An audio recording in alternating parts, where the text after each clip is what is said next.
तर मंत्रिमंडळाच्या शिवाय काही अडलेलं नाही असं संजय राऊतांनी म्हटले। फडणवीसांच्या वक्तव्यानंतर राऊतांनी सरकारवर टीका केली। दरम्यान पालकमंत्री येतात जातात, काही अडलंय का असं वक्तव्य फडणवीसांनी केलं होतं। अमृत स्नान हे लाखो वर्षापासून चाललेलं आहे। पालकमंत्री जातात येतात राहतात, काही अडलंय का? त्यामुळे काही काळजी करू नका। कुंभमंत्री आहेत, ते सगळं करतील। सोबत बाकीचे आमचे मंत्री आहेत। या जिल्ह्यामध्ये गिरीश भाऊ कुंभमंत्री म्हणून काम पाहतात। आमचे दादा भुसे आहेत, आमचे नरहरी झिरवळ आहेत, भुजबळ साहेब आहेत, आणि कमी पडलो तर आम्ही पण आहोतच ना। त्यामुळे तुम्ही त्याची काळजी करू नका। याच्यामध्ये कुठलेही राजकारण आणू नका। आपला हा धार्मिक आणि सांस्कृतिक अशा प्रकारचं हे पर्व आहे। बघा, ते बरोबर बोललेले आहेत।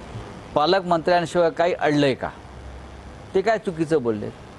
मुळात सरकार, या राज्याचे मंत्रिमंडळ आहे, त्यांच्याशिवाय काय अडलेलं नाही आहे। मंत्री कामच करत नाही आहे। मुख्यमंत्री नसले तरी पण राज्य चालतं आहे। जे बाकीच्या ठिकाणी जे पालकमंत्री आहेत ते काय दिवे लावते एकदा बघून घ्या। पालकमंत्री हा जिल्ह्याच्या लुटमारीसाठीच नेमला जातो अलीकडे, आणि पोलिसांवर दबाव आणण्यासाठी।